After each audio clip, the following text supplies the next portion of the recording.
우리가 계속해서 주일 오후 젊은이 예배 시간 통해서 윌리엄 에임스라는 사람이 쓴 신학의 정수 내용을 함께 읽고 있습니다. 오늘은 세 번째 하나님에 대한 시간으로 하나님의 실제 혹은 하나님의 실체에 대한 내용을 함께 나누는데요. 우리는 그 내용을 통해서 삼위일체 하나님이라는 주제로 하나님의 귀한 말씀을 함께 나누고자 합니다. 부활주일에 삼위일체 하나님에 대해서 설교하게 되어서 굉장히 기쁩니다. 사실 부활주일에 하나님에 대한 설교를 하기가 상당히 좀 어려운데 다행히도 우리가 읽고 있는, 특별히 청년시체를 읽고 있는 에임스의 책을 통해서 삼위일체 하나님에 대해서 나눌 기회가 생겨서 참 감사하게 생각합니다.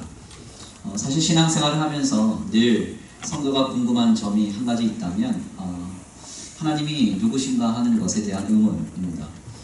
하나님이 파악되지 않고 하나님이 이해가 되지 않은 상황에서 신앙생활을 한다는 것만큼 버겁고 부당한 게 없기 때문에 사실 하나님이 어떤 분이신가 그리고 하나님은 누구신가에 대한 명확한 인식과 이해를 가지고 신앙생활하는 것은 상당히 좀 중요합니다.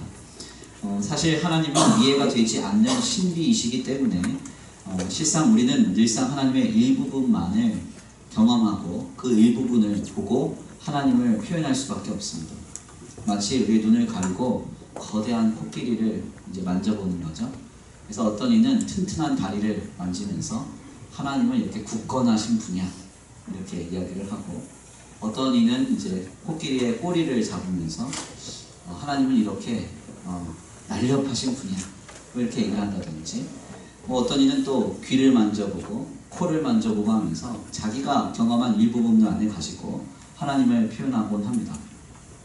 사실 제가 어렸을 때에는 이 하나님에 대한 이해가 굉장히 성령 은사적인 이해가 많았습니다. 그래서 하나님을 믿고 신앙한다는 것은 은사를 받았느냐 받지 못했느냐 하는 영역의 것으로 많이 이해가 되었죠. 제가 어린 시절에 참여했던 집회 현장만 하더라도 방언 못 받으면 인간 취급을 잘 안 했습니다. 그래서 방언을 어떻게든지 받고 와야 된다. 그래서 랄랄랄랄라 하다가 뭐가 꼬이는 한이 있어도 하여튼 받고 와야 되는 현장이 이제 제가 이렇게 은혜 받고 배워왔던 현장입니다. 아직도 기억에 남는 것이 어느 집회를 갔습니다. 중학교 2학년 때쯤이었고요. 그 집회 현장에서 저희 청년 학생부 아이들이 다 수련회를 2박 3일 동안 했는데, 그 2박 3일 동안 수련회를 하는 그 이유와 목적이 방언의 은사를 받느냐 마느냐의 문제였어요. 그래서 이제 저희 학생부 아이들이 다 받았는데 못 받은 인간이 한 명 있습니다. 저희 형이 못 받았습니다. 그래서 얼마나 실망을 했는지 집에 와가지고 막 한탄을 하면서 하나님이 나만 안 주셨다고 막 그러는데, 사실 이러한 이해는 굉장히 이제 미성숙한 이해죠. 성령의 은사에 대한 역사는요, 기독교 교회사에 출현하기 시작한 지가 한 120년쯤 밖에 되지 않았습니다. 그러니까 뭐 전통적으로 늘 성령의 은사나 기적, 이적들이 늘 이렇게 경험되었던 것이 아닙니다. 특별히 방언의 은사의 현장이 늘상 경험되었던 게 아니라 이 아주사라고 하는 미국의 모 지역의 흑인들을 중심으로 한 무리들이 성령 체험을 할 때 그들의 방식과 방향으로 이해가 됐던 것이 이 전 세계적인 운동으로 퍼지면서 한국에 전해져 왔다. 이렇게 이해를 하시면 좋습니다. 아무튼 그래서 내가 만난 하나님이 전부가 아니라는 사실은 항상 성도 간에 서로 존중하고 서로 간에 이해하면서 상대를 이해하고 존중할 필요가 있습니다. 내가 경험한 하나님만이 진짜다. 당신이 경험한 건 뭔가 결핍되거나 뭔가 하나님의 부재가 경험된 현장이다. 이렇게 이해를 한다면 그렇게 주장하는 사람들은 매우 미성숙한 사람이라고 할 수 있습니다. 하나님의 응답이 동시에 같은 자리에서 임하여지고 보여진다 하더라도 그것을 받아내는 인간의 그릇이 각기 다르기 때문에 각자의 어떤 방향과 그리고 하나님의 목적과 하나님의 은혜 가운데 다른 방향으로 주님이 이해가 된다는 것입니다. 특별히 성경은 하나님의 존재에 대해서 삼위일체라는 교리로 그 하나님을 우리에게 전하십니다. 문제는 하나님에 대한 이 놀라운 증언이 우리에게 전혀 이해가 되지 않는다는 것이 심각한 문제입니다. 특별히 이 삼위라고 하는 주님의 모습은 일체를 이루지 못할 때가 많습니다. 예를 들면 삼위 중에 성자 예수님의 모습과 성부 하나님의 모습이 때때로 충돌합니다. 성부 하나님은 죄를 매우 엄혹하게 책벌하시는 하나님으로 구약의 말씀이 우리에게 전해지죠. 그런데 우리 주님, 성자 예수님은 모든 것을 용서하시고 포용하실 수 있는 것으로 이렇게 표현이 될 때가 많습니다. 성령 하나님의 존재 역시도 마찬가지죠. 이런 부분들은 서로 상이하게 충돌되기 때문에 실제적으로 삼위일체 하나님을 어떻게 이해할 수 있는가, 신비이신 하나님을 어떻게 설명할 수 있는가 하는 것은 여전히 성도에게 주어지는 큰 숙제예요. 그리고 평생에 걸쳐서 주님을 경험해야 하는 그런 어떤 삶의 여정이다 할 수 있습니다. 오늘 본문의 말씀은 실상 삼위일체 하나님에 대한 가장 실제적인 증언을 들을 수 있는 장면입니다. 어떤 이는 그렇게 얘기를 하죠. 성경에 삼위일체라는 말이 어디 있느냐 이런 얘기를 하면서 삼위일체 교리를 전부 부정하려고 합니다. 그래서 이것은 로마의 이상한 종교와 이 기독교가 혼합돼서 나타난 교리다 이렇게 얘기하는데 그렇지가 않습니다. 삼위일체 교리는 적어도 한 1900년 동안 정통 교단에서 늘 인정받았던 교리이고요. 단 한 번도 의심되지 않았던 교리가 바로 삼위일체 교리입니다. 그렇기 때문에 이 삼위일체 교리는 너무나도 중요한 것입니다. 사실 삼위일체 교리 전체를 삼위일체라는 말이 없다는 이유만으로 부정하려고 하는데 사실 정확한 단어만 문자적으로 전해지지 않았을 뿐이지 삼위일체 교리는 우리에게 매우 분명하게 확인됩니다. 예를 들면 이제 그런 것이죠. 그러니까 우리 하나님의 존재에 대해서 표현하면서 하나님은 복수로 표현이 됩니다. 하나님 복수로. 근데 하나님이 사역하시는 사역동사는 다 단수로 표현이 됩니다. 그러니까 이제 하나님께서 하나님의 역사를 이야기하실 때 하나님의 존재는 복수인데 하나님이 일하실 때는 단수로 표현이 돼요. 아무리 얘기를 해봤자 이해가 잘 안 돼요. 영어로 표현하면 you are 이렇게 되는데 you is 이렇게 표현된다. 이상하죠. 이런 것들이 이제 사실은 성경 곳곳에서 분명하게 나타납니다. 사실 이런 부분들은 이제 여러 곳에서 우리가 확인할 수 있지만 특별히 오늘 본문 말씀은 삼위일체에 대한 증언을 실제적으로 확인할 수 있는 장면입니다. 오늘 본문의 내용은 예수님이 세례 요한에게 세례를 받으시는 장면인데요. 요한이 주님께 세례를 베푸실 때 성자 예수님이 세례를 받으십니다. 그 현장에서. 그런데 그때 하늘에서 성부 하나님의 음성이 들리죠. 이는 내 사랑하는 아들이요 기뻐하는 자. 그리고 성령은 그 위에 비둘기같이 임재합니다. 그러니까 같은 공간에서 성부와 성자와 성령의 하나님이 명확하게 목도되는 것입니다. 예수 그리스도의 십자가의 대속하심이 이 놀라운 역사가 우리에게 전해지기 전에 세례 요한을 통해서 세례하는 이 장면 속에서 삼위일체 하나님을 우리가 발견하게 된다는 것입니다. 특별히 예수 그리스도의 십자가의 대속하심이 영원한 효력을 갖기 위해서는 예수님은 참 인간이시자 참 하나님이 되셔야 합니다. 단 한 번의 제사가 영원한 제사요. 그리고 영원한 효력을 갖는 제사가 되기 위해서는 우리 예수님이 참 인간이시자 참 하나님이 되셔야 돼요. 그래서 우리는 예수님을 성자 하나님으로 부릅니다. 그리고 이 모든 일은 철저히 성부 하나님에 의해서 진행되어야 하기 때문에 또한 성부 하나님이 계셔야 됩니다. 그 이후에 오늘 우리와 영원히 함께 하셔서 임재하시는 하나님이 또한 계셔야 되기 때문에 성령 하나님이 또 계셔야 합니다. 말을 하면 할수록 좀 어려워지죠. 그래서 윌리엄 에임스는 이에 대해서 성부 하나님은 모든 것을 예지하시는 하나님 이렇게 표현하고요. 성자 하나님은 예지하신 대로 이루어진 예지된 하나님 이렇게 표현합니다. 그리고 성령 하나님은 그 예지가 이루어진 우리에게 그래서 임재된 사랑된 하나님 이렇게 표현합니다. 그래서 예지하시는 하나님, 예지된 하나님, 그리고 사랑된 하나님이 오늘 우리에게 삼위일체 하나님으로 보여지고 들려지고 경험되는 것입니다. 중요한 점은 이 하나님은 한 분이셔야 된다는 겁니다. 아멘. 그러나 동시에 세 분이셔야 한다. 제가 이렇게 설교를 작성하면서 그런 생각했어요. 내가 지금 무슨 말을 하고 있나. 말 그대로죠. 체는 하나고 위는 세 개니 한 분 하나님이시자 각기 다른 위를 가지고 계신 하나님이 되셔야 하는 것입니다. 이해가 되지 않는데요.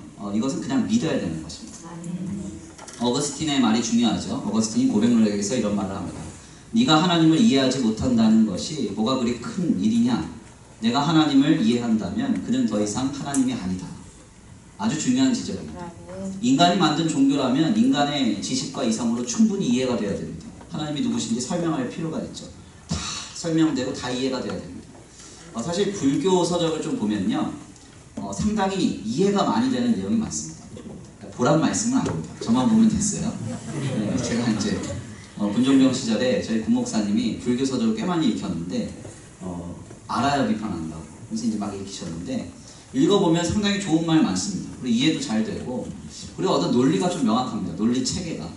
그러니까 앞뒤가 안 맞는 말이 거의 없습니다. 그러니까 불교 논리는 거의 그렇죠. 상식적이고 이해가 잘 됩니다. 그런데 이제 기독교의 신앙 논리는 앞뒤가 잘 안 맞는 게 많습니다. 예를 들면 믿음이 먼저냐, 행위가 먼저냐, 은혜가 먼저냐, 아니면 믿음이 먼저냐, 뭐 이런 것들. 네. 표정들 보니까 더 이상 얘기하지 말라고 졸린다고 이런 것들. 삼위일체 교리도 마찬가지죠. 누가 만약에 인간이 기독교라는 종교를 창시했다고 하면 누가 하나님을 이런 방식으로 설명하겠습니까? 하나님이 누구신지 명확하게 한 줄로 설명해버리죠. 그런데 삼위일체, 한 분 하나님이신데 동시에 세 분이시고, 그러나 한 분이셔야 되는데 각기 다른 삼위를 갖고 계셔야 됩니다. 제가 우리 청년들한테 그래서 페이퍼로 이렇게 그림 그려서 나눠줬거든요. 그림 그려서. 그 그림 보면 더 복잡해지잖아요. 이렇게 하나님은 한 분이신데 서로가 각기 다르다, 뭐 이런 그림이에요. 아마 잘 보고 오신 줄 압니다.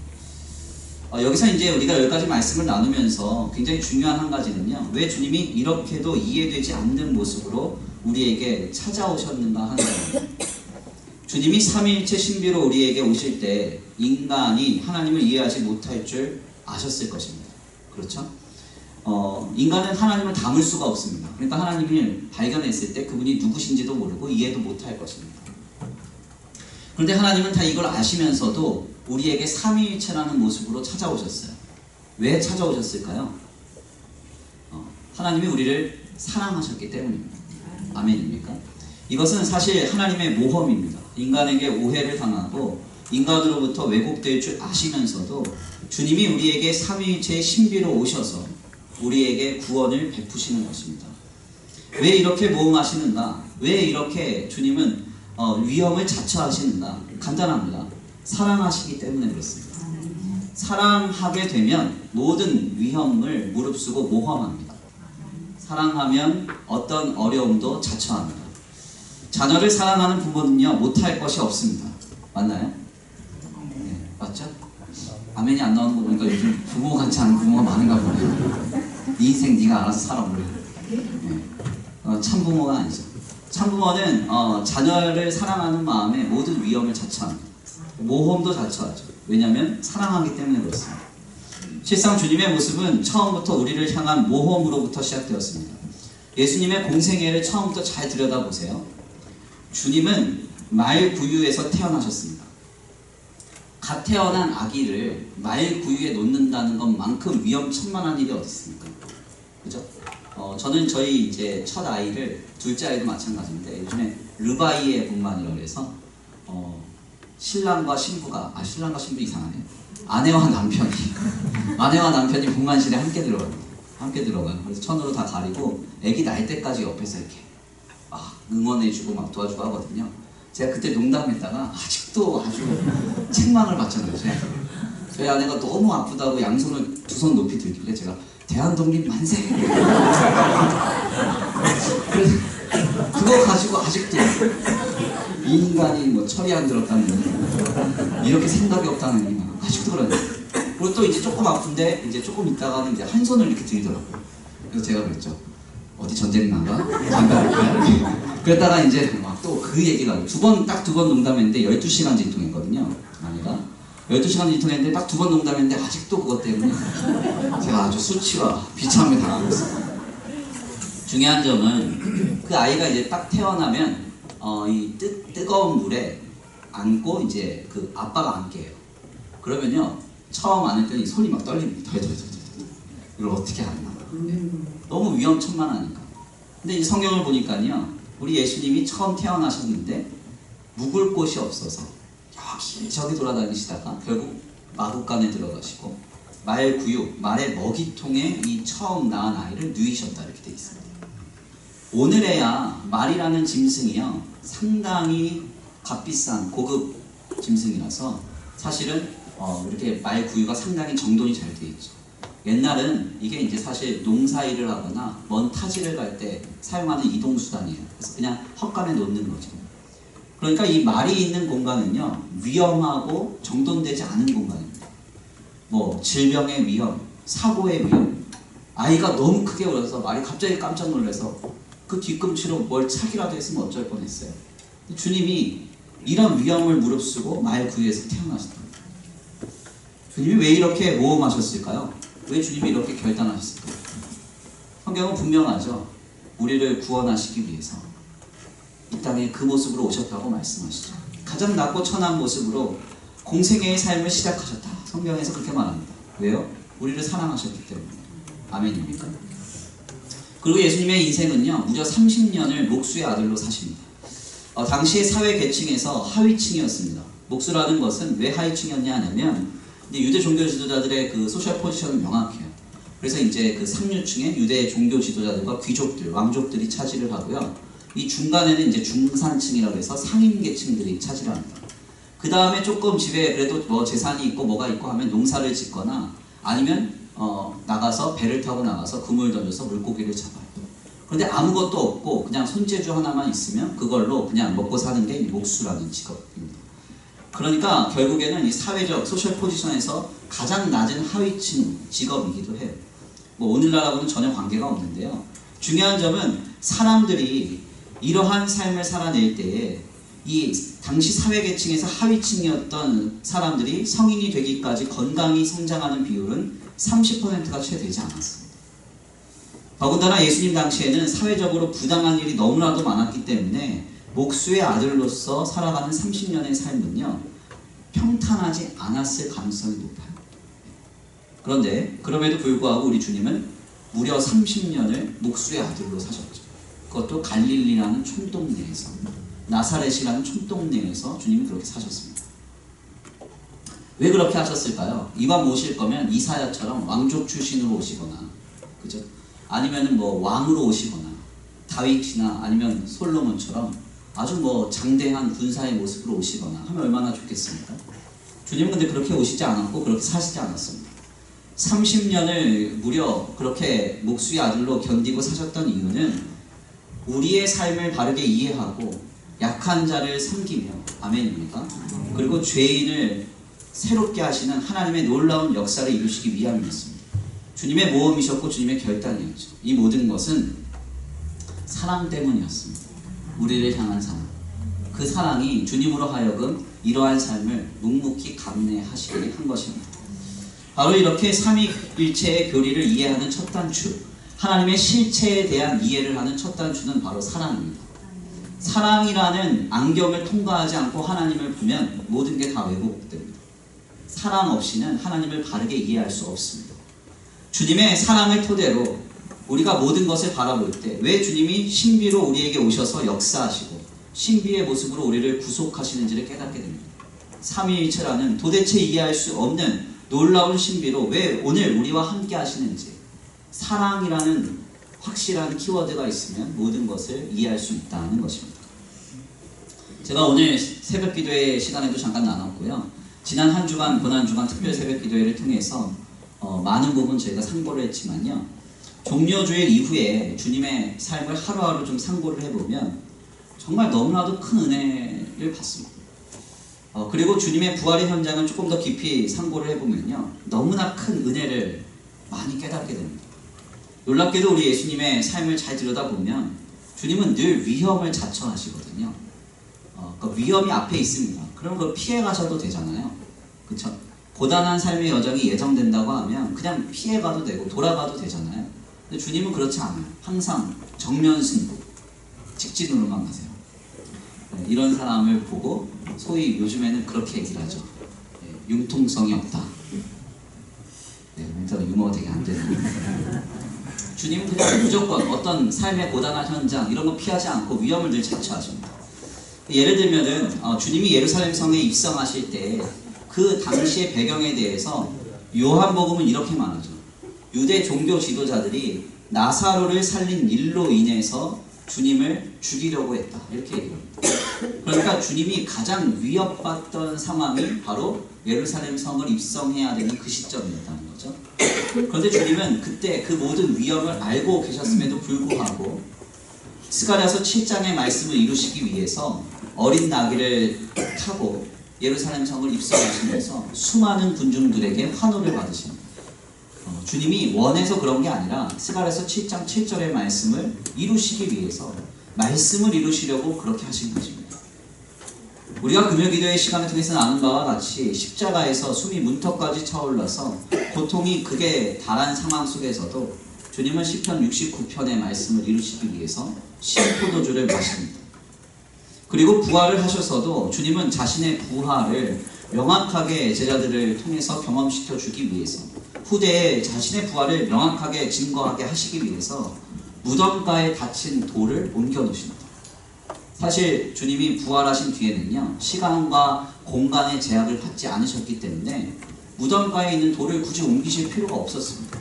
그래서 제자들이 문 닫고 숨어 있었는데 갑자기 방 안에 주님이 나타나시기도 했고, 엠마오로 가는 제자들을 만나셨다가 갑자기 갈릴리 호숫가에 주님 나타나시기도 했습니다.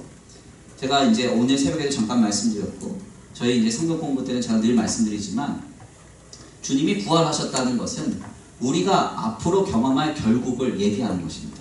잠자는 자들의 첫 열매죠. 우리도 주님과 같이 부활할 것입니다. 아멘. 그럼 그것이 어떤 의미인가? 우리는 지금 과거, 현재, 미래라는 이 세상의 시간에 갇혀 살지만요, 하나님 안에서 우리가 구원을 받게 되면 어떤 일이 벌어집니까? 우리의 인생의 결국이 끝날 때 세상의 시간에서 하나님의 시간으로 옮겨지는 거죠. 하나님의 시간은 영원이거든요. 그 영원의 시간에 옮겨지니까 시간과 공간에 저약을 받지 않는 거예요. 그러니까 주님이 굳이 무덤가에 있는 돌을 옮기실 필요가 없습니다. 부활하셨다고 하면 그냥 무덤가 앞에 있는 제자들 돌을 통과해서 그냥 만나주시면 되는 거거든요. 그런데 주님이 돌을 옮기시죠. 왜 옮기시느냐? 자신의 부활을 명확하게 제자들에게 경험시켜 주기 위해서, 그리고 후대에 정확하게 증거하시기 위해서 친히 그렇게 하신 것입니다. 부활의 주님은 이렇게 세밀히 일하셨고 늘 우리에게 하나님의 놀라운 은혜로 하나님의 역사를 도전하셨습니다. 주님의 삶을 잘 들여다보면 그래서 늘 위험을 자처하시는 삶이었고 고생을 수고하시는 삶이었습니다. 왜 이렇게 하셨는가? 그 이유는 간단하죠. 우리를 사랑하시기 때문입니다. 아멘. 우리를 사랑하시기 때문에. 그래서 사랑이라는 것은 모든 위험과 수고를 자처하는 것입니다. 그리고 사랑은 세밀하게 일하는 것입니다. 제가 일전에 어느 청년과 대화를 나누다 보니까요, 그 청년이 그러더라고요, 저한테. 목사님, 저는 결혼도 하고 싶지 않고 아이도 낳고 싶지 않습니다. 그러더라고요. 그래서 제가 왜 그러냐 그랬더니, 왜 내가 힘들게 수고해서 남을 위해 살아야 되냐. 기가 막히더라고요. 그래서 제가 그랬죠, 그 청년한테. 네가 아직 사랑을 모르는구나. 사랑은요, 위험과 수고를 필연적으로 동반합니다. 사랑은 희생해야 하고 섬기는 것입니다. 그래서 그 청년의 말처럼 때때로 사랑은 수고롭게 여겨질 수 있습니다. 그러나 중요한 점은 사랑이 있어야 생명이 피어난다. 사랑을 하면요, 세상을 보는 눈이 달라집니다. 세상을 바라보는 관점이 달라집니다. 사랑 가운데 있으면 마음이 너그러워지고 가만히 있어도 기쁜 거예요. 예. 막 이제 사랑에 빠진 우리 청년들을 보면 이렇게 벚꽃이 날리면 막 기쁘죠. 막 좋고. 그런데 이제 사랑이 없는 청년들은 벚꽃 날리면 왜 하늘에서 쓰레기가 날렸어요? 그러지 않겠습니까? 언젠가 한번 말씀드렸던 이야기인데요, 꽤 어느 큰 교회가 외국으로 봉사활동을 나갔습니다. 트럭을 2대에 이제 나눠서 타고 봉사활동을 다녔는데, 그 봉사활동 일정이 너무 빡빡하고 어려웠대요. 그런데 한 트럭에 탄 자매들은요, 너무 지쳐한 표정이 역력했답니다. 이 목사님 보시기에. 근데 다른 한 트럭에 탄 자매들은 뭐가 그렇게 즐거운지 하하호 웃고 뭐 너무 분위기가 좋더래요. 똑같이 일을 하고 똑같이 이렇게 움직이는데요, 왜 이럴까? 이 목사님이 가만히 지켜보다가 분석을 해보니까 놀랍게도 즐거워하는 자매들이 타는 트럭에 그 교회에서 가장 잘난 핑카가 타고 있었거든요. 그러니까 지칠 새가 없던 거예요. 지치지 않아요.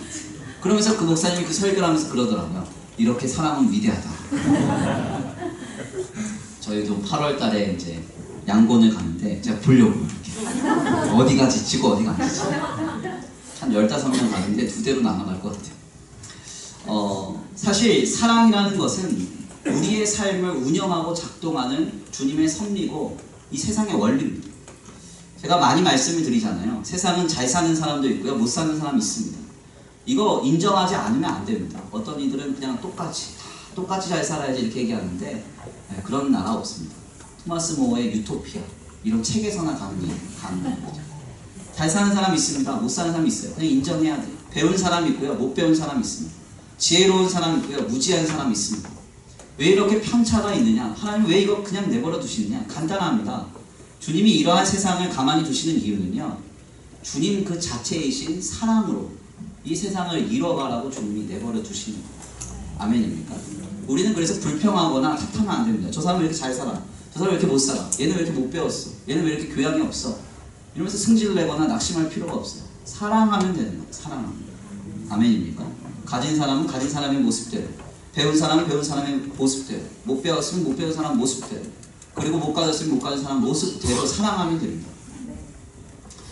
우리의 삶은 그래서 사랑이 경험되지 않으면 강팍해지고 황폐해집니다. 오늘 현대인들의 삶 속에서 들려오는 소식들이 때때로 우리가 듣기에 어렵고 때때로 너무 어목한 소식들이 왜 들려오겠어요? 어제도 우리 청년하고 그런 얘기를 했습니다. 청년이 너무 고난주간 지내면서 어려웠다 막 그러더라고요. 그래서 왜 그랬냐 했더니 뉴스 같은 거 들으니까 너무 힘들고 어려웠다 막 그래요. 그래서 제가 이제 막 얘기를 하면서 그랬죠. 뭐가 대안일까? 어떻게 세상을 바꿀 수 있을까? 한참 얘기하다 보니까 결국은 신앙이에요. 신앙. 아멘입니까? 이 땅을 사랑으로 운영해야 됩니다. 사랑이 없으면 세상은 강팍해지고 황폐해집니다. 이 세상에 필요한 것은 주님 그 자체이신 사랑이 이 땅에 필요한 것입니다. 바로 이 사랑을 늘 경험케 하고 이 사랑에 감격케 하는 그 놀라운 시작점이 바로 삼위일체 하나님입니다.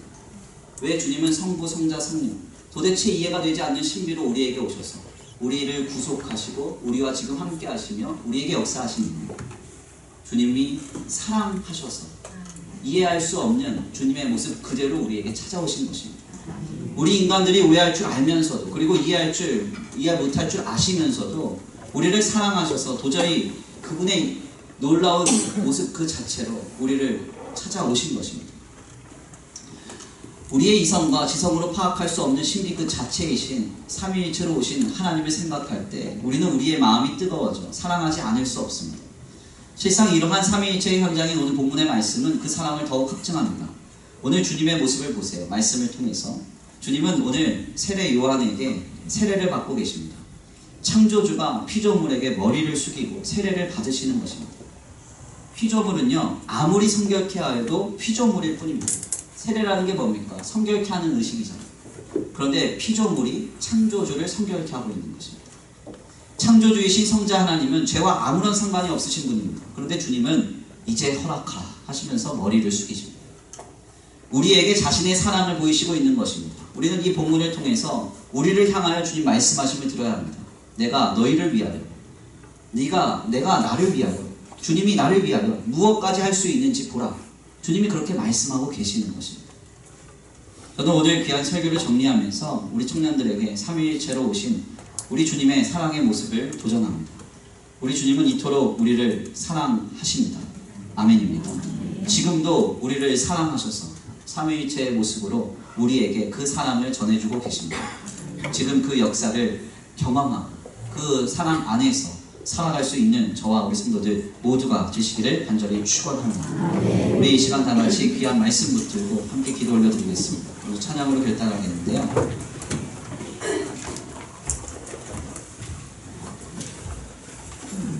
하나님 그렇습니다. 하나님 우리의 삶에 삼위일체의 신비로 오셔서 오늘 우리를 새롭게 하시는 주님의 역사를 이 시간 경험하기를 원합니다. 하나님 도저히 이해가 되지 않고 도저히 상상할 수 없는 주님의 역사가 이 시간 우리에게 경험되기를 원합니다. 하나님 삼위일체의 하나님 그 놀라운 신비를 우리가 보게 하시고 그 안에서 경탄하게 하시고 이해할 수 없는 모습으로 찾아오셔서 그의 사랑으로 돌보시는 그 놀라운 역사를 이 시간 경험하여 주시옵소서. 우리 다 같이 이 시간 귀한 주야 말씀 붙들고 함께 주여 한번 부르시 기도 올려드립니다. 찬양으로 먼저 결단합니다. 이곳에 생명샘 솟아나 이곳에 생명샘 솟아나 들고 잠시 하나님께 솟아나 열매 맺히고 웃음소리 넘쳐나리라. 이곳에 생명샘 솟아나 들고 잠시 하나님께 솟아나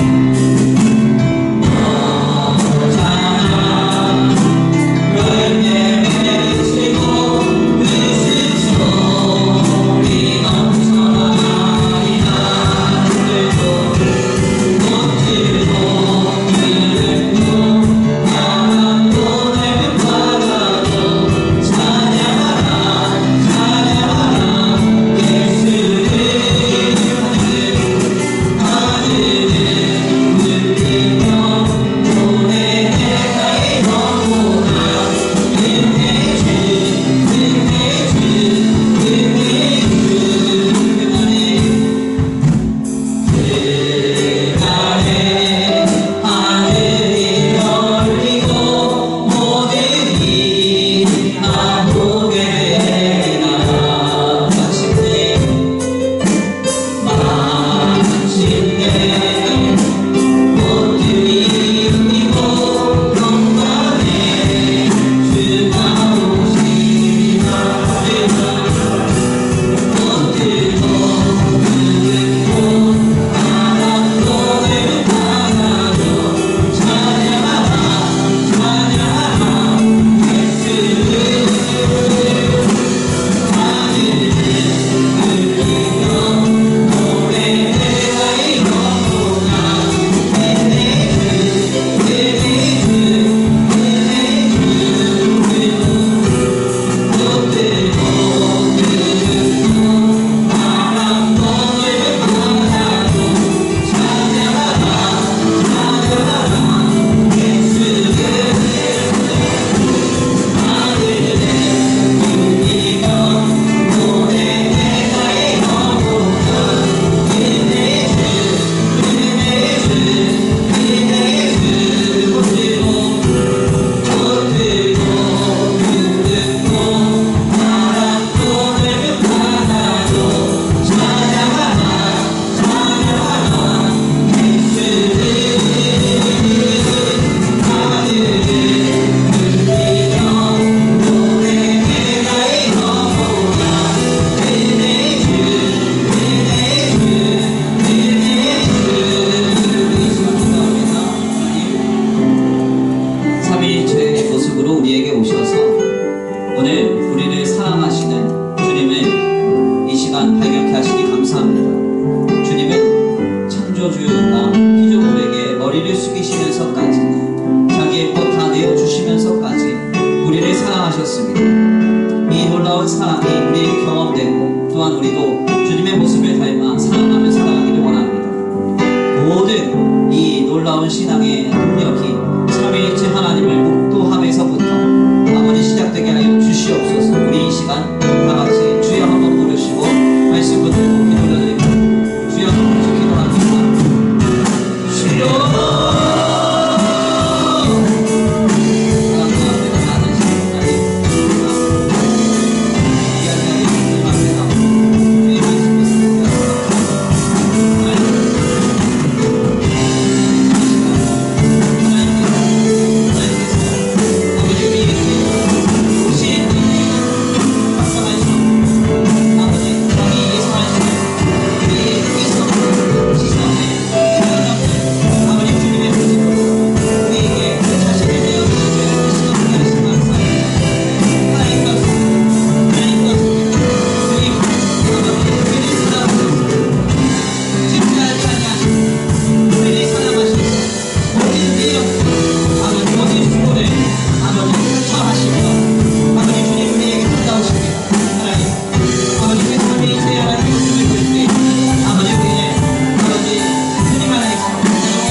주님 앞에 나와 주의 말씀을 통하여서 삼위일체 하나님의 모습을 묵도하게 하시니 감사합니다. 주님은 삼위일체 하나님의 모습이 명확히 묵도되는 현장 속에서 피조물에게 머리를 숙이시고 세례를 받으셨습니다. 하나님, 주님은 이토록 우리를 위해서 사랑하셨고 모든 희생과 수고를 자처하셨습니다. 하나님, 주님이 우리를 너무나 사랑하셨기에 인간이 하나님을 이해하지 못할 줄 알면서도 삼위일체의 신비로 우리에게 찾아오셔서 우리를 구속하시고 아버지 우리에게 역사하셨습니다. 하나님, 지금 그 놀라운 신비를 묵도하오니 우리가 그 안에서 기뻐하게 하시고 감격하게 하여 주옵소서. 이 척박한 삶의 현장 속에서 주님의 사랑으로 충만케 되기를 원합니다. 삼위일체 하나님을 마음에 품을 때마다 샘솟는 아버지의 놀라운 사랑이 우리에게 찾아오도록 주님 역사하여 주시옵시고 그 사랑을 품고 이 땅에서 더욱더욱 사랑하며 아름다운 성도의 삶을 영위할 수 있도록 주님 또한 역사하여 주시옵소서. 하나님, 오늘 귀한 부활주일 오후 예배까지 주 앞에 올려드린 귀한 발걸음 복내려 주시옵시되 하나님, 기도합니다. 부활의 주님과 함께 살아가는 거룩한 한 주가 되기를 원합니다. 주님, 힘들고 어려울 때마다 우리를 이토록 사랑하신 그 삼위일체의 주님을 바로 묵도하게 하여 주시옵시고 지금도 살아계셔서 우리에게 말씀하시며 우리에게 임재하시는 주님을 경험케 하여 주시옵소서. 한 주간의 삶을 주님께 의탁합니다.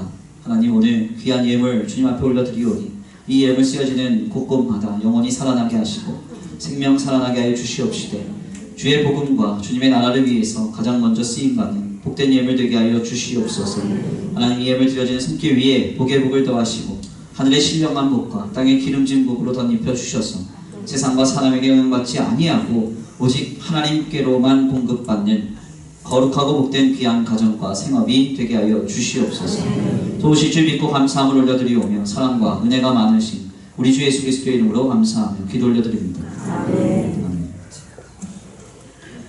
이제는 우리 주 예수 그리스도의 은혜와 성부 하나님의 극진하신 사랑하심과 성령 하나님의 내주 교통하심이 오늘 귀한 삼위일체의 신비를 통해서 나를 향한 주님의 뜨거운 사랑을 확인하고 그 사랑의 안에서 살기로 결단하는 모든 성도들 머리 위에 이제로부터 영원토록 함께 있을지어다.